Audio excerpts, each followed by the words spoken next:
hero depending on the game, but the damage is just always there. It's just solid, and the crowd control cannot be ignored as well. I think Justin was playing it as flashy as possible. How many fadeaways do we see in that game alone? Oh my goodness, he went to dive into the middle lane, utilize his first and second skill, dive with the flicker, then eventually steal the magic shoes, get out of there like he's a mile away after getting a snipe. That was amazing. And then the end sequence, he got a triple kill because of his management of the dashes, as well as the fact that he's stealing the right spells in this game. He was instrumental all throughout the series. When he's on fire, Falcon is just soaring. He's like the launch pad of Falcon.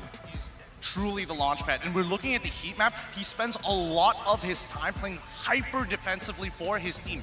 I think, one of the reasons why he had to, number one, glue, there's no real way to actually stop him. Was there a real solution to the problem? They just needed to get ahead. So they're waiting for that very first mistake. And once they got that lead, they never let go of it. That's the pattern we see, right? Falcon, once they get a lead, they just lock in onto you, know that who they have to target, and just shut you down, making sure that you do not have a chance to just come back in the game. And if you look at the fights here, with the mechanical heroes they have at their disposal, they just made it as messy as possible, which made it very difficult for Sunshine to even do anything in these big team fights.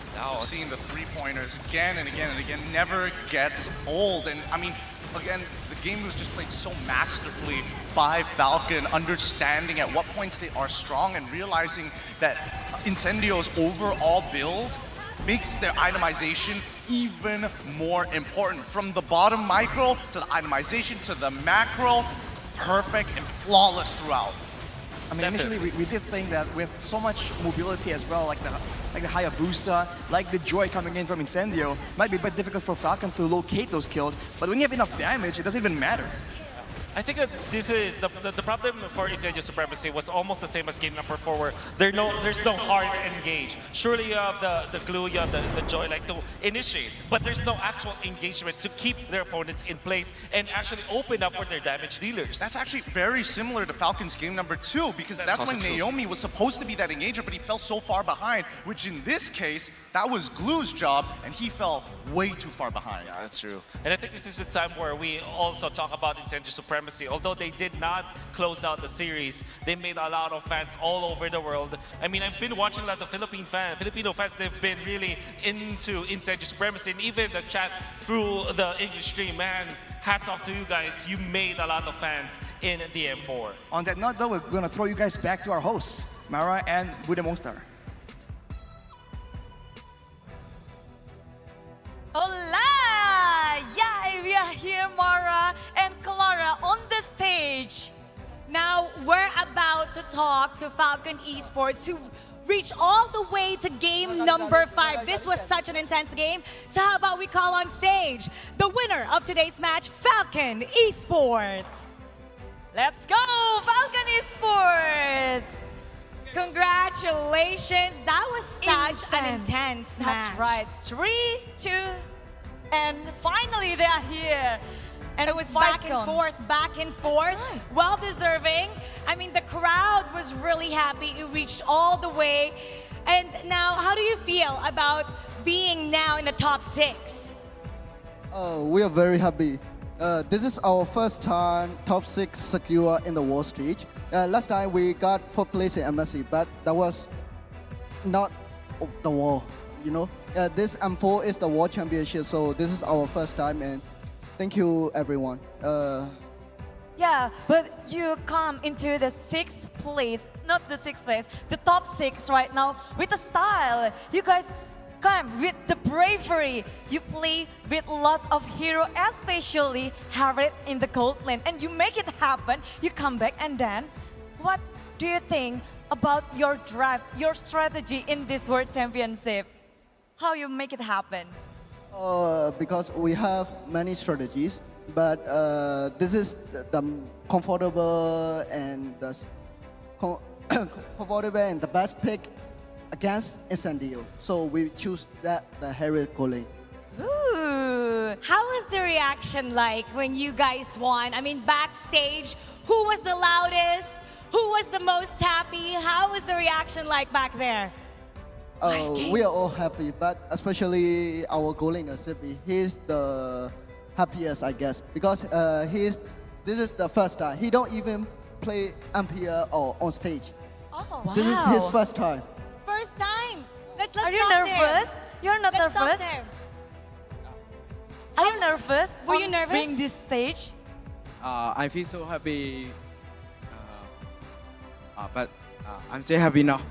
But How I don't know. Your I'm first so excited. time. Your first time on stage. How did you manage your emotions to not get it in your head, to not get too nervous, and you were still able to perform? That was your first time on stage. And he said even on the MPL, you didn't play on stage. And now you're doing so well. I feel nothing. Oh. He said he feel nothing. He feels nothing. Yeah. You're Because numb. You're He's pro players So- like that. You know, Clara, this is the perfect time to be heartless. Oh, when that's you're right. numb, only when you're on stage. Because the next stage will be super hard for them. Oh, because that's it's right. against either Blacklist or RRQ Hosi.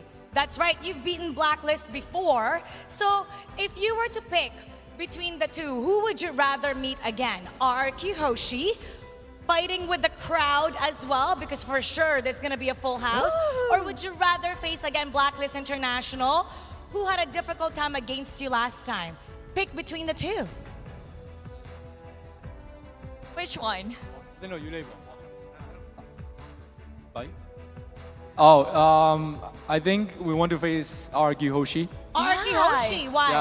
Yeah, because we're good friends outside the game, and we've never played against them. But last MSC RQ, they said that they wanted to face us in the grand finals, but that couldn't happen in the last MSC. So in M4, we want to meet them. So you want to beat them because they've never faced before and they're really good friends outside the That's game. right. But before we say goodbye to the Falcon, would you say something to your friends around the world, Falcon? Yeah. In Myanmar, we don't have Ampere for 2 years straight, and the Turkey team also they also named Ampere region, and we also named Ampere region. So we need more supports and more tournaments in our country to develop Mobile Legends, our community. We hope for 2 slots for coming Ampere Myanmar. Yeah. Congratulations once again. Falcon Esports. Thank you, Thank so, you so much. much. Thank you. And good luck for your next battle. Terima And kasih.